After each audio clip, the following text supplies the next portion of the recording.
Sandy Mitchell here, driver of the K-PAX Racing number 6 Lamborghini. So we're going to take you for a lap of Barcelona here across the start-finish straight. Up into 6th gear, now waiting for just before the 100-metre marker on the left. Hard on the brakes into the first corner, it's downhill all the way, never feels like it's going to stop. But you're aiming for the curb on the inside. Quick hands through the chicane, get up on top of the left curb. Now a bit of patience on the entry into turn 3, it's super long, so you have to be patient on the way in to be able to get a good exit on the way out, and you can use a bit of runoff on the exit to help you. Turning in for turn 4, nice wide entry, get the car rotated in the middle of the corner, and then nice and smooth on the exit, easy to get a bit of oversteer here on the exit once the tyres get old.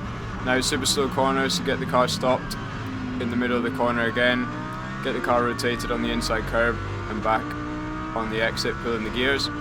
Into tight chicane now, again using the curves to help open up the track here, so plenty curb on the left and plenty curb on the right, although it's a pretty big one so it always feels a bit strange.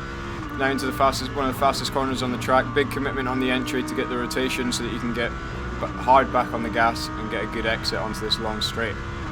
Into another hairpin, not quite as tight as it used to be, they've opened it up so we can run a bit more speed on the way in, get the car rotated a bit later, and then feeding in the power nice and smooth through here as you have a lot of turning still to do.